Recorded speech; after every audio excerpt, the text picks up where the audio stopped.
All right, guys. Well, welcome back to the Raised Hunting Podcast. Is there any people that I need to do a shout out to? No, but I do. Oh, boy. Oh, boy. Oh, yeah, I know exactly Yeah. who's shouting out because you, whoever this is, should not be encouraging Oh, you shut him. up. Encouraging You the shut up. big head. Yeah. He already has Hold on. This is my turn to talk. From Brady Jerry, he says, love the podcast. Always a good time when Warren goes off topic. Keep it up. Also, what do you suggest trying to plant in areas with poor soil? So we'll get to the second part in a second. But I'm just saying. in light of that, I'm introducing a new section into the podcast. Well, you haven't passed this with us. It's going to be fun, wacky facts with Warren. Oh, So Lord. this one is, do you know what a lyrebird is? Hey, hold up a second. Hold on, Do you just want to do hold this in on. the beginning? I'm doing it right now. Do you know what a Okay. lyrebird is? A lyrebird? Yes. Bird that can't tell the truth. No. Good idea, though. It's the bird that does the daytime, nighttime. I like that one, but no. I don't know what bird you're talking about. The lyrebird can mimic almost any sound it hears, including chainsaws. So you know what my idea is with this thing? Oh, Lord. I can't wait to hear this. I am going to go catch a lyrebird. Where do these And things live? I'm going to help it record elk, deer, turkeys. Just carry it on your shoulder. Yeah, I'm going to figure out how to get the thing to push a button and it mimics these sounds perfectly. Turn me up just a little. Turn me up. That's so much. Then maybe even we should sell them. A Yeah, lyrebird. that's it. I wonder why they call them. Dad, those birds that I'm talking about, they have their wings. They're blackbird that walk around in the water. And there's a funny video that they put their wings over their head, and he goes daytime, nighttime, daytime. But they do it so they can get It's a shadow. pretty good impersonation. They do I it have so they not can seen see it. in the water. You know, when you got a shadow. You sure that's So they not get the the dark. lemur? It's not a lemur, bro. A lemur's not a bird. No, it sounds like King Julian. Oh no, that's probably the same voice doing it, but. I don't know. All right. Well, welcome back to today's podcast. And today, We're going to learn about lyrebirds. yeah, I was going to tell you, we're going to talk a little bit about bear hunting out west because Easton is back. We did a podcast without him last week. And Which was unfair. I did not know about this. I feel like my loyalty has been disbanded between my family and my. well, Nick filled in just Really he appreciate really that. worked well, you know. I'm so. almost mad at you more than him because when you were gone, we did a podcast with just me and Warren because we didn't want to replace you. But I see you think Nick can replace me, so. We're all expendable. Or we could just get a lyrebird and have it copy everything that you say. That would be kind of cool. Have Or we it just sit have there. it stand in Yeah. I wonder if you can. Did you say where they live? Nighttime. Africa Nighttime. or wherever koalas Can are. you get him for a pet? That'd be Australia, Australia. maybe. Yeah. Koalas. Australia. Dude, a koala bear would not live Okay. a day in Africa. Are we going to get started with this podcast, or are we going to? Yeah, Are I you think going to we answer his question real quick, though? I thought it was you. What do you suggest trying to plant in areas with Why don't poor you answer soil? his question, Mr. I Big can't Head? answer that. We already know that. I'm not a food plot guy. I say we do that a little bit As for the far as, first like, half the and one the second planting half we and can talk about the bear hunt with what people have asked. Well, the thing is, if you got poor soil, the first thing is to try to get better soil. So I would try to see if you can you want to do a soils test with your soil, run that to a local co-op, let them tell you what it needs, and see if it's do you have to something do that's that affordable. even with like the Antler King pH test? Yeah, that's what That's is. not What, immediate. That's what it does. yeah, is that's what tells it you does. that. It gives you a pH, but you can go a little farther than that. You can take Yeah. it to a co-op, and they'll actually tell you some That's other what I things was in wondering. there. I Yes. was going to say, but with that pH test, you don't have to take that anywhere. No, you can do You just that test it right yourself, there. and then Yeah. but then But that's when you see people using like truckloads of lime and stuff, right? yeah, but it depends on how Well, big they the just come area is drop too. it. You know, I mean, if you're doing a food plot, it wouldn't be that much if you got to put lime. They'll drop it for you, and you just spread it. You could do it with your hand spreader. yeah. I I mean, mean, unless you have a really lime big. cost. I don't know what the cost of it is. It varies depending on where you live. In But- year. But a lot of it is. It seems like the average number on stuff is around 300 pounds per acre, and that's not really that much. Especially if it comes in 50-pound bags. You're talking 6 bags. It actually is. I mean, I thought it was a ton It too. seems until like me a and him- ton, but We went and did all of our potash. Oh, Yeah. I guess per acre. Okay, yeah. yeah, it's not that bad. And One lineman per acre. One one lineman. lineman. Yeah, like a football lineman, 300 pounds. Oh, jeez. Sure. If you One- parted them all out, that's not that. Why would you think that is sick? It's just around 300 pounds. Okay. Okay. So anyhow, so that would be the first thing is check your soil, see if you can get the because then you could plant whatever. You could put, annual in there or perennial. It seems like Antler King makes some stuff that's harder to grow stuff. I would have to, before I go and shout out a best case scenario, the one that comes to mind that I definitely think that it just grows very easily is clover. Clover is just not that difficult to grow. You also don't you need could much use- for it, as far as like it can be in a shadier area, it can be in sunlight, and it's going to do all right. They have two different. So trophy clover is made to grow in the very sunny area. So if it's something that's going to get baked by the sun, trophy clover is the way to go. Then they have the game changer clover, which is actually made for shaded areas. So that would be one place that I would look at going. And clover just seems to be the go-to. Nick can vouch for it. We've been sitting in a tree and watched him walk right through my turnips and everything to go to the clover. Until you get to late season. Until you get to late season, and then it's not going to help you as much, for sure. But I then like they'll the walk ones, through though, your where you clover. do the turnips and clover like that because Mix- you both. cover both seasons. Absolutely. Then they'll walk through your clover and hit your turnips. Yeah. You could also, does Jolt work on turnips too, or just Jolt will work clover? on anything. Jolt works on anything, but clover fuel works on just clover. Okay. So that it will fuel your clover, but it won't fuel your grasses and things like that. That might get in there. That you don't want to make everything grow. You just want your clover to grow. Hey, this is an idea for anybody out there that's listening that could maybe help us. If you can come up with a cheap way and a viable way to actually do this, please let us know. I know where you're going. To learn how all of our food plots are near some form of creek.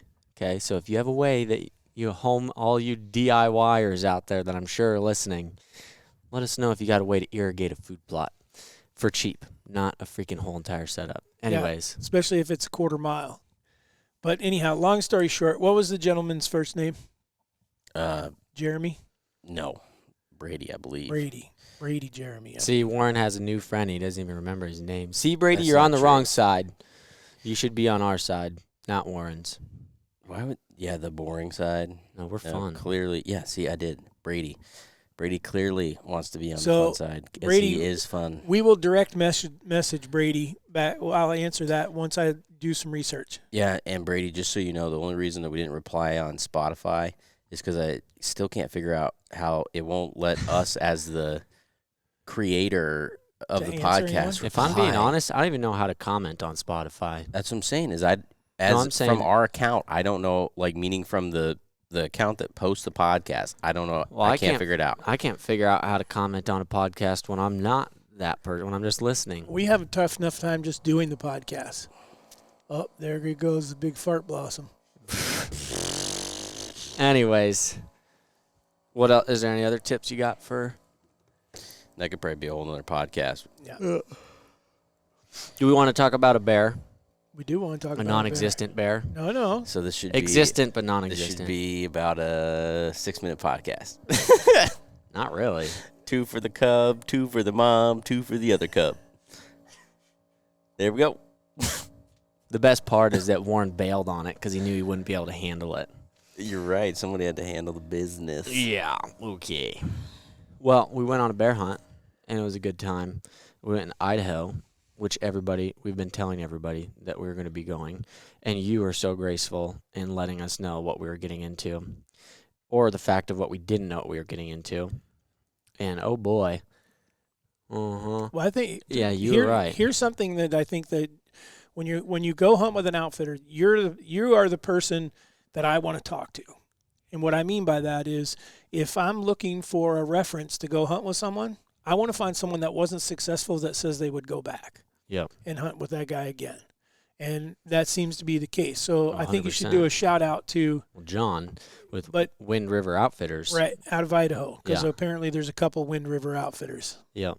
Yeah, John and Mandy, it's just a couple that runs it. And, oh, man, the food. If you want to just go have a vacation that's going to be a terrible vacation because of the physical exertion you're going to have to do, you're going to have some great food. I'll give you that. Like all Dutch oven, like legitimate all Dutch oven, cakes in Dutch oven, apple crisp in Dutch oven, spaghetti. Oh, Which that must be more of a Western thing because I don't really see that here. But it was all the time when we lived in Montana. you have anywhere for access to an oven here.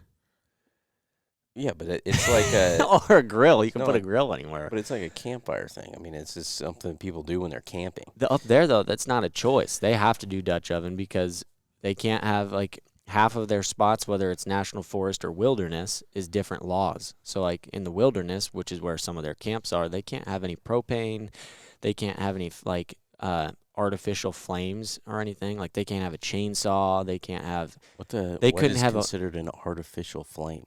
like something that's actually producing the flame. Right, It's like not a propane natural torch fuel. or- Like using Yeah, propane. that's so stupid. And then they can't, like, they couldn't even have a wheelbarrow up there if they wanted to, because it has a wheel. It's a mechanical advantage. And so, yeah, it's especially the chainsaw part, because they'll hire these people to come in and do their trail work and everything, and they can't use power tools. A wheelbarrow is a mechanical advantage. Got a wheel. It's no different than going to a national park and you can't pick up a rock, can't pick up a stick. You're not supposed to touch anything. Can't look at an antler, take a picture of it, and lay it back down. I can understand that, though, just because I feel like in a national park, if you let that go on anything, people are going to start doing it on everything. Well, that's how it is there, because we were Right. hunting. Someday we were hunting national forests, and you literally just, like the peak that you stop on and you tie your horses up to, one side is national forest, the other side is wilderness. And the wilderness is super thick. The only clear cuts you're seeing are areas that have burned or whatever. So and what then are they on the stating national is the forest, difference in the national forest and the wilderness area? the national forest, you can have dirt bikes in there. That's where they're doing logging. That's where they'll do like they control the fires and stuff, or they. But don't. wilderness is only Wilderness foot. is all natural, leave it alone. 100%. Don't touch it. You can take a horse in there, but you couldn't go driving a 4-wheeler back in there. None of that. And Okay. so there's no logging allowed in any of those places or anything. What So about electric bikes? No, because wheels. wheels? Okay. Nope. Literally anything, like all the way down to like they still use Better the not have a freaking horse named Wheels.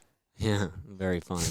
They still use the 2-man saws for. He's shaking his head like I am. he doesn't make corny freaking dad jokes. He does Whatever. deliver them better. Though. All right, come on. Let's get with this bear hunt because we've heard enough about the forest. Okay. Well, We Warren can't seemed to see be the forest intrigued. through the trees. I was trying to paint a picture so that anybody listening could see. Anyways, It's a little blurry. we had but a I get it. 5-day. It's just a line. I There's was just messing natural with you. and there's not natural. You Anyways, suck at painting, but I got it. okay. It was 5 days, and we saw. I mean, if I knew what I was doing better, I feel like we would have seen more, but I didn't. So like this was a whole new thing for them too, as far as my bucket list. I don't know why this is this is my number one actually. I mean, not in order of, I guess. Well, explain to them first why you made it so much more difficult than normal. That's what I'm trying to do. Oh, you're just taking It's forever. not. If you just shut up for 2 seconds. He's whining about the forest. I mean, I'm trying to listen. All right. Do you guys not want to do this one? No, Do you guys not want Come to talk on. about the bear? Yes, yes. Holy cow. We're waiting. You're so impatient.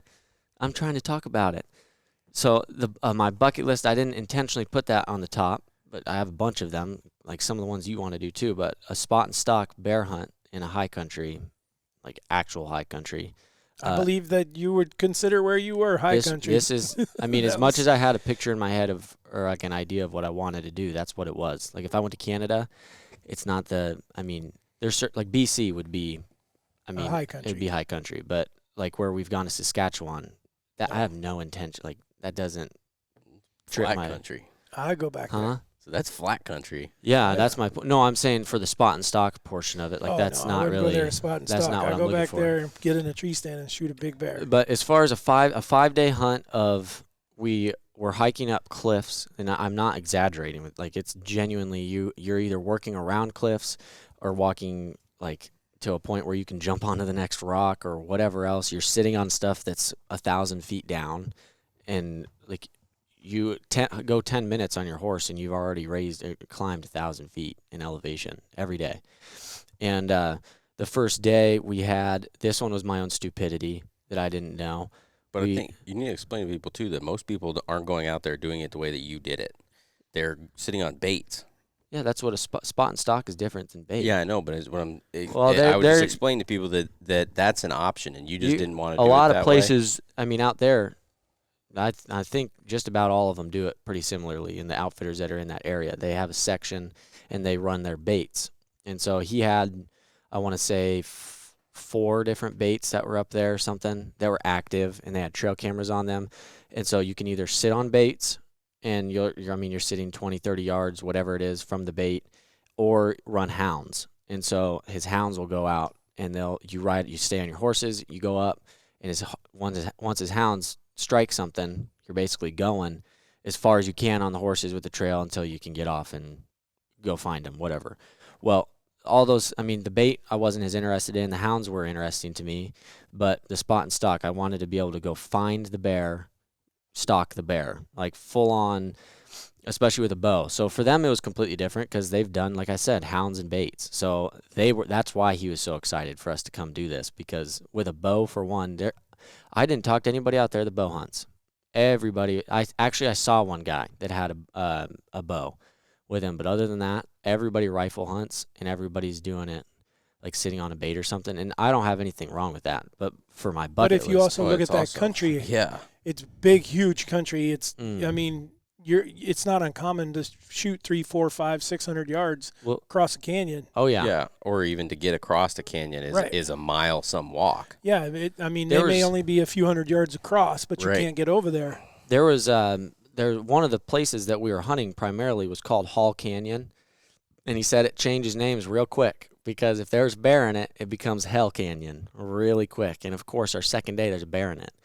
I was like, well, I guess I'm getting to experience Hell Canyon real quick, because it's literally, the one side is thick timber of this brush stuff that you got to try to walk through, which we ended up in on accident for a mile straight up, where I couldn't even see my feet with how thick everything was. And then the other side is all rocks. But it's like, it took us a solid, I want to say, hour and a half just to get to the bottom, like the canyon of it, and then let alone trying to go back up. So it's a tough country. The bears are there. If it gives you any reference at all, we always tell people, like, baiting when you're in Canada, if you didn't bait, there's a lot of bears there. You ain't ever going to see them, ever, because it's so vast, and so, it'd just be tough. And thick. Like, it's just the same thing for hundreds of miles. Well, here, if you guys had sat on a bait, we would have killed. I would have killed 2 or 3 different bears. So every bait, though, was there one there at least some point? Yeah, because I was actually just talking to him, because what we were doing is, so I used the baits kind of as an aid to see what's there, and that's what he had done. So he had actually set some baits where they were lower, so to try to pull some bears down, so to where they were hanging out in areas where we could kind of get to them a little bit better. And so I would check the cameras when we'd go in every day, and one of them it was like probably a 350 some pound beautiful black, like bear. Jet black bear, which for them is more rare than a chocolate bear. 70% of their population there is chocolates. And so it was uncommon to see a very, very jet black bear. But he was during the day before we got there at like 4 or something. And then the first bait, there was one that was there every day. And he was there. He would either be there in the morning or in the evening during daylight, and occasionally he'd be there twice a day. And then he just sent me pictures of, I'd learned while I was there, is bears are totally different animals, obviously. They're not like our whitetails where we're patterning them, or elk where they're going to and from, or whatever. It seems really, really random. They might have an area, but they move. They're just kind of moseying around all the time. So it's a matter of finding where they're moseying around. Well, I found a spot where I told him, I said, I think that up there is not necessarily where you're going to go sit there and see every bear that's in here, but I think that if you went up there and you took enough time to stay in that one area, it seems like all these bears that we know is here, and here are going to cross up there. Well, he just sent me pictures yesterday of 2 of the days that we were there. There was 2 different bears, good bear, one beautiful chocolate bear and another black bear that's probably 300 plus too, right on that bait that was during the daylight. So point being, they're there. Right. Like there was probably 8 to 10 bears that we were hunting that we knew were there. Doing it the way I was doing it is, some people call me stupid. Some people already have called me stupid, but for me it was the challenge and the what you wanted work out of it. I was kind of curious to myself if I'm going to go check, because I was checking the cameras just to see. I wasn't going to hunt them, but I wanted to know if the bear had been in that area or if he was there that night, kind of thing. And I was like, I wonder if I'm going to regret if I don't kill one coming back and being like, well, I should have sat the baits for the couple days, because I would have had an opportunity at a like probably a 275-pound bear, a 350-pound bear, another 300-pound bear. Like, But I mean, he think has the opportunities for him. Put it into perspective for people that have no idea what you're talking about. I correct me if I'm wrong. I feel like this probably would have been a hunt though, where you're sitting over the bait, morning and evening. Well, yes. I mean, Okay, we would so have gotten you're up there as sitting quick as we almost can, all yeah. day, and you're probably, if you see a bear that day, you probably did pretty good. You're probably not seeing 2, 3, 4 bears. Typically, on a it's bait. not. I mean, yeah, if they're showing up during the day, they're pretty consistent as far as the bear that is showing up there. Now they'll rotate, But you could be waiting on one. you're waiting on one, and because Right. and that Where then Canada, people go to might see Canada 10, expecting 15. yes. yeah, and you're not at going to least- see that. And we've hunted there. with a few different outfitters out of Canada in a few different places. And I would say on average, what I've told people is you'd see somewhere between 3 to 5 bears a night. Yeah, That would be an average. Now, we've had some nights, all of but us have you're also experienced- only hunting nights. Yeah, you're not hunting any mornings. Well, a few people I know of went in the mornings. Why When didn't it- we ever do that? Just because because you didn't need to? Didn't need to. Yeah. They just felt like the guides felt like, the bears get used to them baiting and knowing they're coming in there and freshening stuff at a certain time. They drop you off when they do that. And so, and 2 o'clock, you actually have 8 hours to hunt.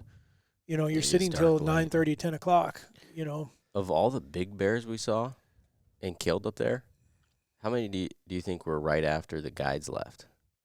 For me, none. The one that gigantic one, That though, that you guys should have killed, that one Right. was close, wasn't it? No, No? we'd already had like 10, 12 bears in when that Oh, one okay. showed up. And then the biggest one I've ever killed, he was the last bear that I saw, last new bear, Well, my big one was right after they 40 left. minutes after they left. I was just wondering none if of mine have been after. We saw a lot beforehand. It's not uncommon to see a bear, but typically it wasn't your big ones. I just wondered if maybe those big bears had figured out, that they just refreshened it and they could go and get, the beaver first or whatever before any of the other bears got there. I don't know, because the 'Cause- first bear that I ever killed was a big bear, and we literally saw him leaving. We were walking in. We had to walk that one. They couldn't take a quad all the way to it, so they were carrying bait in. There's like 4 of us, 2 Oh, guides, that'd be awful. and they were walking in with this Yeah, it stuff. would. And we look across this like lagoon, and there's a bear. And so real quick, I got binoculars on it, and I was like, well, he's got a big scar on his back. Didn't think much about it. We went over to the bait. They baited everything. We climbed in the blind. They hadn't been gone 15 minutes when a bear showed up. And this is my first time doing this. I'm like, oh, yeah, I have no idea whether this is a big bear or not. Ended up shooting the bear. Long story short is there was a scar. So yeah. he had actually, heard us come in and turned around and came back because there was nothing in the barrel when we got there. Yeah. So how are they getting the bait in there? Horses. Now, Oh, that's screw that's that, the next man. thing I was going to say is that the baiting even is significantly different. Yeah, because it's hard. it's there. You got 2 or 3 big 50-gallon metal drums. Idaho is like provide for when Easton says that in Canada, they take trailers in like full of gummy bears and M&Ms and, Yeah, I mean, and there's all kinds Cookies of stuff. and Yeah. oats and all kinds of stuff that they feed those bears. these ones simply like they bait it maybe every once in a while. It's not super consistent, but it's probably only about that long of like this. It looks like those oxygen tanks kind of, because it's only about that big around. So I mean, anybody that's looking is like a decent sized tree trunk kind of, I guess in your Midwest, and then maybe 3 feet, and that's it. And what they put in there is a tub of like fry oil, some frosting and stuff, and like candy and crap. And they'll dump one of them in there and some alfalfa. I don't know why. And they'll dump that in there, and then they have like 2 holes in the side of it. And so even though it was just a tub about that big, I mean, it was like probably one of them 2 or 3 gallon like those Antler King ones, the small buckets. It's like that, and so you'll have 2 or 3 on each of the saddle packs for the horses. They make sure it's even because your weight has to be even for them. But they just put one in every couple days, and they don't. I mean, you'll see them. They like it that way because, as in the outfitter does, John does, because when they come in now, they don't have. I mean, Canada, they're getting to stay there long enough because there's so much to eat. Yeah. Here, so many they're of 'em. coming to it because, I mean, they want to eat it, but they are sitting there for a while. They got to reach their paws in and try to make them work. actually pull some out, and it lasts a while. So it's What movie is Alfalfa from? Alfalfa, the Little Little Rascals. Rascals. Little You're talking about Rascals. Alfalfa the person? Yeah, I didn't know alfalfa was a grass until like 16. That is embarrassing. I always thought it was that movie character, and it always confused me. And then I figured out that they should have named him that. That's funny. Yeah, but that stuff lasts a while. But that to me was different too, because I'm like, how the heck are you guys Yeah, about to? why? He was telling me that. Why put alfalfa in there? I think it helps it hold some of the stuff and- together, and it's And they use a lot of oats and stuff. The bears will eat they're a herbivore. They're not a carnivore exclusively. I mean, they'll eat meat and they're an stuff omnivore. like omnivore is what I meant. They're Yeah, omnivore A means what? they eat both. Middlevore. a middlevore. Oh yeah, you're an idiot. All right. Goodness They'll gracious. eat meat and they'll eat greens and things Yeah. like that Vegetables because they or feed them a whatever, lot of yeah. oats and stuff. And you would think like bears would be if for someone who's not hunted them, you would think like when they come to a bait in Canada where there's a whole bunch of it, that they would just be like pigs, just gorge themselves real Yeah. fast. They're very picky. They pick what they want. Yeah, they take their time and they're very curious as to what different things are and sift through things and stuff like that. It's really kind of like I see dogs that are way more aggressive about eating than bears are, Yeah, so Dan. yeah, he does. Yeah, But- he goes ape. So I guess like I said, we were hunting 2 drainages mainly. Granted, when I say 2 drainages, it's They're like huge. freaking canyons. But I mean, one this side or this side kind of thing. And there's bait on this side and a bait on that side. You're never close to them really, at all. Besides when we go in there to check the camera. First day, he tells me, "Hey, you're gonna drop down this side," and the first plan was to call a little bit. And so the only experience I've had from that was with you and Warren, and we see the one cross the road, and we got out and we called it in to to start 10 yards or Right. something, and Dad shoots him. And so I was so young, I didn't even remember what you used. I thought it was just something in distress, I think. I just had a diaphragm call. Yeah, so I was like, he's telling me to bring calls and stuff. I'm like, I don't have a clue. Well, Did you have that intentionally when we were doing that? Oh, Or you yeah. just happened to have it in the truck or something? No, I have. I it carry freaking it. works. The problem, I've worked the that scary thing about where we were was Yeah, there's we were in Grizzlies. grizzly country, so I didn't use it very often. And Yeah. and the only reason I was willing to do it then, and still I look back on it and I say that's pretty risky. 3 of us, and all we had was a bow. I don't think I I had had. bear spray. Oh, you did I have had bear nothing spray? else Yeah. because I was just standing in the back. I was like, Remember, here, he I'll was- just look around with bear He spray. was out sitting with it out. Yeah, Right. you said have it ready. I was like, Okay. all right. Just scanning with my bear spray. But we were in grizzly country, blowing a Distress predator call, yeah. predator call, a prey call to What would have been the odds, though, of having a, grizzly as well. that exact spot right where we just watched a black bear run across Pretty the road? good. What you don't know There's is so many. if there had been a There kill wasn't- there. Yeah, but for whatever there's- reason, those weirdos never crossed the road. Yeah, but we were on their We side. were on that side We were of on the the road. correct Yeah, side. but we were only like 100 yards off of it. I Well, think I'm just saying we didn't know. I look back now and to say I didn't know if that bear was coming off a kill, going to a kill, Yeah. and there could have been a grizzly already there, and yeah, that was wild. that's where Honestly. Black bears don't get along with the grizzlies, though, I either. don't They know. try to They'll get avoid away them, from don't them. They'll they? get away. Yeah. Grizzlies have just they don't like anybody. No, I hate them. Yeah, they're grumpy. No, but They're they don't like assholes. anyone either. I know. That's why I don't like them, because they're assholes. They're even. I mean, in my opinion, they worry me more than a rattlesnake, more than any kind Yeah, of because spider a rattlesnake can't eat your face off. bite. I can kill you. Anyways, And you had one try to eat you off a four-wheeler. I mean, Yeah, that's a that's pretty good valid. reason to not like them. Yeah, I don't like them. they're unpredictable a lot of times. Yeah, But even these bears that he warned us, because he has video of these black bears charging them multiple times, because these bears don't see anybody either. So they're so unaccustomed to what a human is. Always they might bluff charges, though, or like they had to stop? no, they someone? full on. They had a client that was there that had to. He shot it. Was it his pistol or his rifle? John did or the client? The client had already shot it. It drops to the ground and charges him. And he had to shoot it 2 or 3 times until it dropped right in front of him. And Mandy has footage of it on her phone. Because she was just standing there like, you better shoot him. And the guy freaking drops him and he skids right in front of him. Well, that's different, though, when you already wounded him. yeah. No, but like they've had multiple bears that are just pissy when they're there, as opposed to just kind of being like, what are you? And just turn around doing their own thing. But he tells us to go off this edge, and go down. We know that there's a bear in the area. He'd seen it days before. Me not being prepared as far as I mean, at that point, yeah, I've hunted some bears, but I hadn't hunted a bear in 10 years, something like that. Never like that, really. Well, never like that, but I mean, as far as the baits go, it's really nice because you get to learn their communication levels and what they're doing. And I wasn't in tune to that because we get down and we have a call set out because they made it where you can use electronic calls now. And so I've got a fawn in distress because the elk are calving.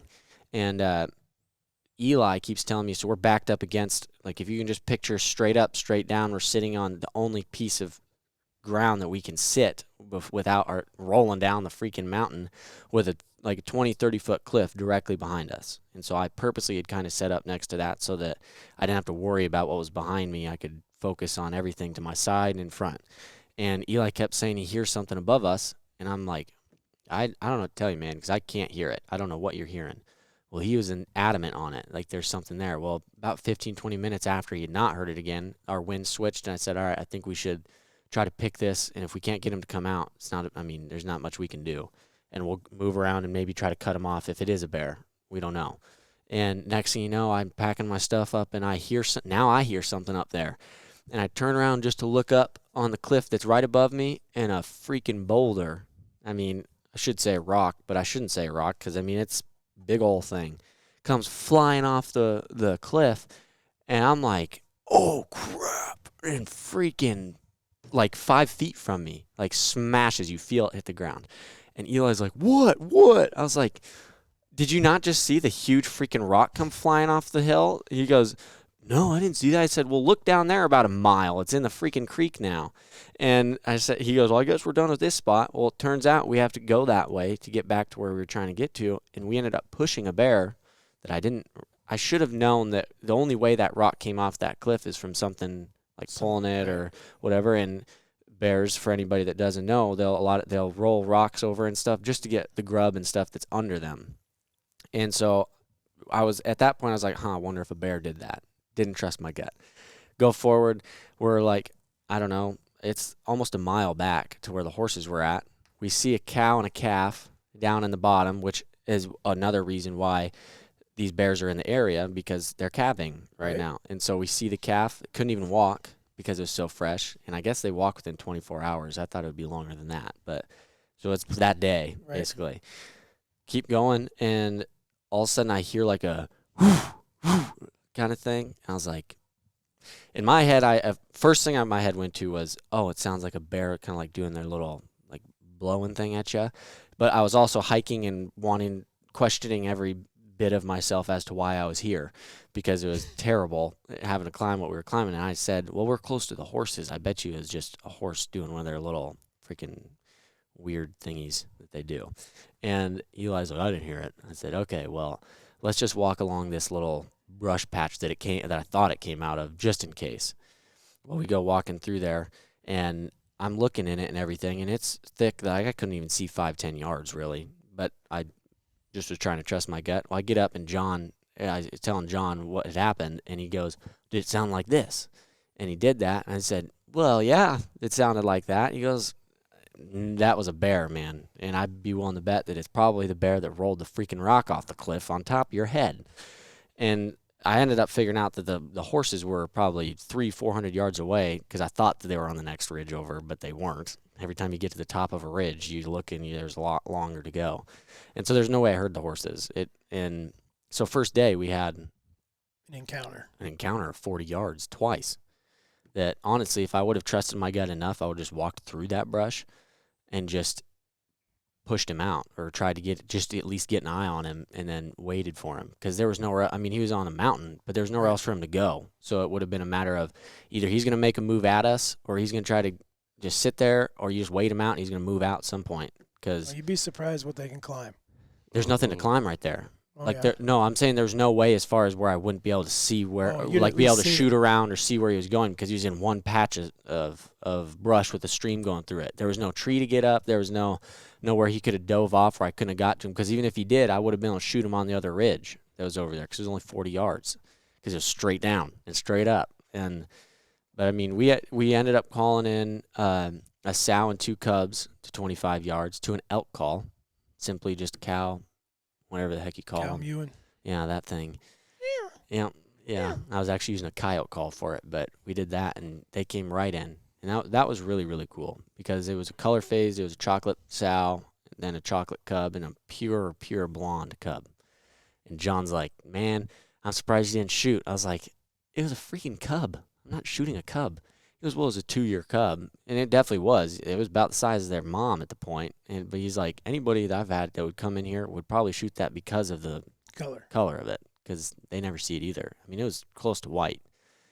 But I was like, I'll hang my hat on that one. I was going to say, I think that's a good call on not shooting. I mean, I would have felt bad. I've known people that done the same, that, they don't shoot the mom. It's illegal to do that in most states. But maybe you can't shoot them there either. Right. But it's not illegal to shoot the cub. And we're not talking about a football-sized cub. We're talking about they stay with mom for 2 years. And that second year, they can be 100 pounds or more. They're just about ready to go. They all do that? Yeah. Sometimes it's 3, I think, isn't it? Sometimes if she doesn't. Do they hibernate together that second year? Really? They hibernate together the first year. Well, that's where she has them. Yeah, she has them in there. But it just depends on whether she gets bred again. And then I think is whether she kicks them off or not. So when those boars try to kill the cubs, they trying to kill the cubs the first year when they're little, or they try to kill them even when they're anytime. 2? I was gonna say anytime that they think that they can get mom to come back into heat. Anytime there's maybe they got big and like a 2-year cub was bigger. They than won't wanted mess to with deal them as much because they can fight back now. Right. So. But any footage that we have, we've got footage of boars trying to kill cubs, and they were little guys, like 20 pounds, 25 pounds, not little tiny. I mean, I've seen them as small as 8 or 10 pounds, but no, when they were 25, 30, more like a dog. Yeah, not quite the size of a lab or something like that. That's when I've seen Which, for people that don't know, they'll try to kill the boars. Sometimes will try to kill the cubs to get the mom to come back into heat. Right. Yep. Anytime. Wow. Yeah. Yep. So we tried calling.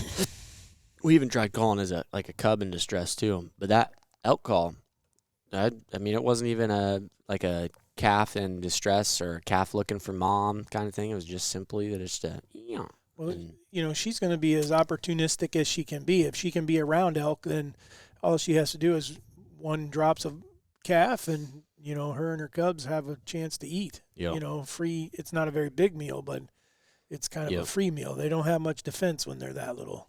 We did get to hunt a wolf one afternoon. We had a wolf that was I had a bear tag in my pocket and a wolf tag in my pocket, and we had where we were going was where I was actually. That's the only reason we didn't get a hunt. What I had thought was the great crossing point was because we got distracted with the wolf, because John had seen it from behind us and had seen like 200 yards up the canyon from us is all. There was a lone wolf running through there, and I just don't think we called it correctly. But at the same time, I can't. Wolves are a whole nother.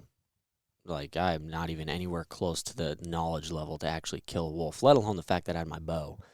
So Aaron was looking at me like, "Get ready." He said, "What's that tree over there?" I said, 100. I've got a clear shot through to 100. And he goes, "Okay, well, if you see that thing get in that opening, you better shoot." I was like, "I'll try, man, but this is gonna be very interesting." That's like the only a coyote or a wolf are the only two that I would do something like that with. But they pay you now for them out there, right? To kill wolves, like a couple grand, a wolf. They want you to kill them. Or like they'll on top of paying all your receipts and everything for however much gas you spent to get up there, food to get up there, your ammo, it's a good deal. Yeah. How much a wolf? It was like $1,000 or $2,000. I have the video of him telling you how much it is. How many tags can you get? It's coyotes. I mean, they have the laws are like coyotes. Completely unlimited now? It's unlimited, but the weird thing is they have all the laws of coyotes, but you have to buy a tag still. So you can keep going to buying tags, and it's year round now. But it's a coyote you obviously don't have to buy a tag for. So 5-day bear hunt. You guys saw 3 bears, 1 encounter, lots of elk, beautiful scenery, really tough hunt. Mm-hmm. Which you knew going into was kind of what you were looking for. Yep. But if someone wanted to do it, they better get along with horses. Yep. He does do some stuff where he takes you in on a UTV, but he must have to stay on the national forest. We ended up not even – I don't even know where that's at. he told me that if you go on one ridge, we'll be able to take the UTVs, and one ridge it's the horses. And we never got to that, I don't think, because he had the bears in the right spot with the horses. But he'll do guided bear hunts with dogs. Yep. They'll do it with baits. Yep. And then spot and stalk. And you don't have to take a bow. You could take a rifle. 99% of them use a rifle. Right. Yep. But, I mean, if you're on a bait, too, I mean, it's 20-yard shots, 30-yard shots. Right. It's not far at all. And also, if you're, like, doing the hounds, it's still, like, you can walk up to the tree. Right. And as long as you're comfortable shooting straight up. But I guess my point is just to reiterate that even though you were unsuccessful as far as filling a wolf tag or a bear tag, you've told me multiple times you will go back again. You want to go back. It was the best outfitting experience I've ever had in my life. It was one of the best hunting experiences I've ever had in my life. Whether it's the views, the interaction with the horses, riding the horses in places that people don't even get to see half the time in life, the experience of the animals you got out there, the fact that I went from a bear to a wolf in the same day, like, that's pretty cool. As much as it's and some of the not history, liked. There's a ton of history, and that's the thing that I think a lot of people don't understand is that typically I can't say that we've hunted with any outfitters that they don't know their area so well. You know, they know everything about it. They know the people. They know what runs this way, what does this way. I mean, you think about Canada and the issues they had with Bigfoot and some other stuff in certain places they wouldn't go back to. Yeah. You know, and you can kind of joke and make fun, but there are certain things that when a guy's been out in the bush or back in a mountain and you read this about someone who was there and this happened, man, you got to take some of it. You got to say, okay, there's something to this, you know, whether I was here or not. Especially some of the stuff that you were talking about from this trip was 1800s. Yeah. You know, and it's still been documented up there. And they it's had still graves there. out there from the 1800s.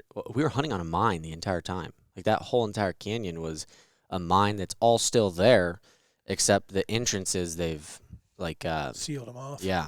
I mean, you can't For really safety you can purposes. you can literally see the tracks where they come out of where the side of the mountain is, and the tracks just drop off the mountain, like off a cliff. I'm like, why would they do that? And he goes, well, that's just one of their tracks for when they would bring all the crap out that it wasn't worth anything. They'd pull it out there, and then they'd dump it off the cliff, and it'd go back in. So, like, it's sealed off, but then there's random tracks coming out of the side of the mountain. Like, and there's graves up there that the National Forest is even, they keep them up, they upkeep. So, like, they make sure the headstone is still good. They have an ammo box where people can sign who's been up there, but also, like, a piece of paper that has this person's story. Like, there's a town that's back in there that's 10,000 people, a mining town in the middle of the mountains. Like, we never even got close to it because it's so far back in there. 10,000 people, and you go in there now, and he said you can identify a couple different, like, what were structures. It's because they never knocked it down, they never did anything. It's just that's grown up.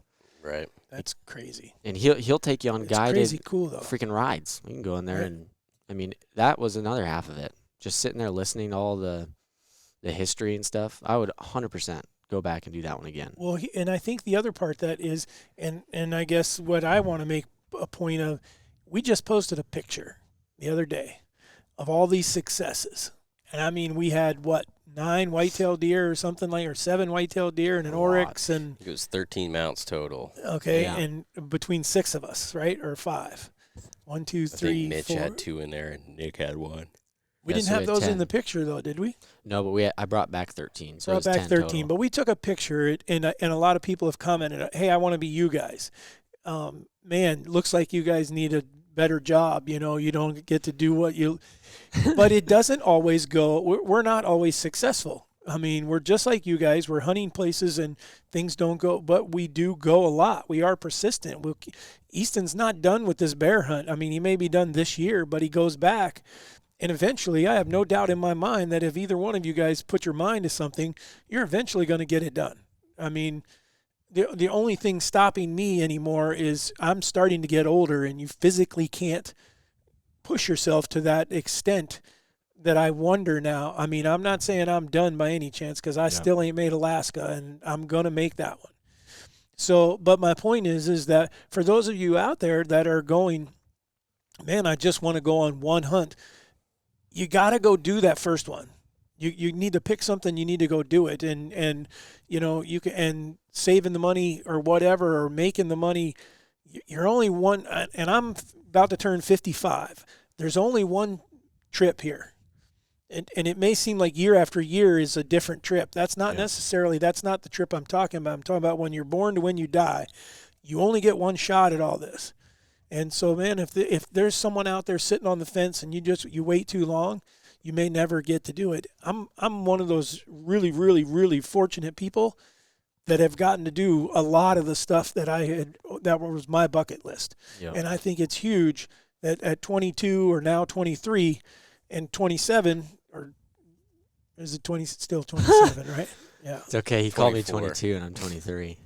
No, but my point is but that yours is fresh. Yeah, but you guys are starting to fill those bucket lists. And so I hope that people out there listening to the podcast I know they are. If they're hunters, they have, whether you officially have a bucket list or not, you have something you want to go do.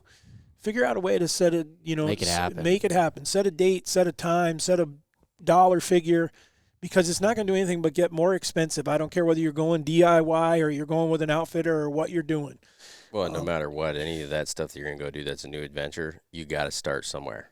Now, I think you need to be careful. I mean, part of what makes it a cool thing when you can check something off the bucket list is the journey that you went through to get there. Yep. So if you had a couple hunts that weren't as productive along the way, that makes it more valuable. But at the same time, if it's one of those deals where you need to spend the money one time and have the best experience you can, you need to make sure you do your research, because I think John wouldn't lie to you. He's going to tell you, don't come here expecting to see 20 bears. Yeah. That's not realistic expectations for what this hunt is. And most outfitters, I think there's a lot of crappy outfitters out there, but you can do your due diligence and you can weed those out, and most of them will be pretty honest with you on what to expect. You have to go into it with the right mindset too. Even though it's an outfitted hunt, you have to have the mindset of you're not there for only the harvest. As much as that's a cherry on top, you need to be there for the hunt, because it's a wild animal. And even the outfitters that have been doing it for 40 years can't guarantee that wild animal is going to do exactly what they need it to do. They can't control the weather. Yep. They can't control other people. They can't control what the burns and fires come in, all kinds of stuff. Yep. But well, I mean, and for most people can probably relate it to deer. Look at how much information, how many cameras, how much access we have to a whitetail deer most of the time, and how challenging they can be to kill. For sure. Now take an elk or a bear or a mule deer or whatever and put it on millions of acres of land that easily 50 times the size too. of what you're used to. Yep. And now try to pin it down and do it with a bow. Well, the thing that I look at, I can't remember what I was doing yesterday or the day before, is what has changed so much is the learning curve. The learning curve is so fast now. If you want to learn about an Alaskan brown bear, or you want to learn about a zebra, or you want to learn about a black bear hunt in Idaho, you can go find a podcast like this, and then you can actually contact those people and say, hey, what would you say about this? And next thing you know, you have this plethora of information right at your fingertips. Mm-hmm. Where 25 years ago, I would say maybe 30, when I first started doing all this, there was no internet. You're asking a friend of a friend. You're calling someone. Maybe they'll tell you something. Maybe they won't. And it's not that, most of the time you just don't get a hold of the right person. You ain't getting pictures to back it up either. A lot of times. I mean unless it's harvest, so you're not getting trail camera pictures. You had such a hard. The learning curve was just harder. I don't want to paint a picture of climbing a freaking going to school uphill both ways. That's not what I'm just saying. That's the era that I grew up in. You didn't have the access you have now. And I think it's freaking awesome that it's out there. And as long as people that are in our position, and I'm not saying television show, I'm saying people that are doing a lot of hunting, we can help. We can actually give you some pointers and things like that. And so take a look at it, listen to it, man, and you'll find the people that you trust, and you'll know. And like I said, when we started this podcast, I said, you're the guy I want to talk to when I'm talking to someone about going with an outfitter. Yep. I don't want to know the guy that killed a 190-inch deer because he's going to tell me it was freaking awesome. I don't want to know the guy that killed the big bear. I want to know the guy that got to go and didn't kill something. How was it? What was it like? And it may be that you don't care about food. You don't want to ride a horse. Pick a different outfitter. You know, I mean, there's all different kinds of things out there. The great thing is now we have that opportunity to go find what we want to do. Yep. So, no, my hat's off to you, man. It's I mean, you guys came back 20 pounds lighter, and from even though you were, I did not know that I lost weight. Everybody's been asking me I've lost weight. Did you actually weigh yourself? No, but I've had multiple people. I don't feel like you did. But multiple people have come up to me now. Hey, did you lose weight? I thought you were a skinny rail before. I was a skinny rail before. Now I think I'm just skinny. I don't even have the rail to me. I don't know.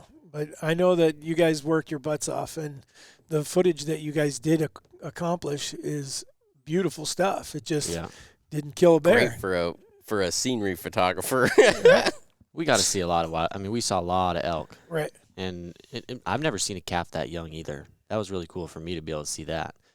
And then just having cubs, sow and 2 cubs right there that are, it's like turkeys with their noises they make. You don't know until you're in it. Like hearing a turkey drum or spit and stuff, they're making weird noises too that you're like, what in the world is that? But you only get that opportunity if you're close to them. So. Yep. Anything else anyone want to add? Oh, there's tons to add on that hunt. But if anybody's wondering, check it out. You should go. Well, send us a message, though, because Easton can talk to you directly about his experience, not just with the outfitter, but just the experience in itself. Yep. Anytime you travel 1,000 miles or more across the country, you got a lot to talk about just in the scenery you see from there. Yeah, so, no kidding. But anyhow, guys, we sure appreciate it, and we can't thank you enough for those of you that have been sharing the podcast with your friends, for writing the reviews, the ones of you that have been asking questions. And again, I would be a liar if I just tried to blurt out an answer to something that I want to have good information, but we'll make sure we direct message Brady. But anyhow, long story short is we just can't thank you guys enough. The podcast is going really well, and we really appreciate you guys, and hopefully you appreciate us. And on behalf of my 2 special guests, Big Head and Easton. Hey, I'll take that as a compliment. Big Head because smart people enjoy. Oh, geez. No other people with camels. ADHD like it. Right. But thank you guys. We sure I'm pretty appreciate sure he you. was the one that made the double hump joke. And on that note, Raised Hunting Podcast is signing off. We're out of here.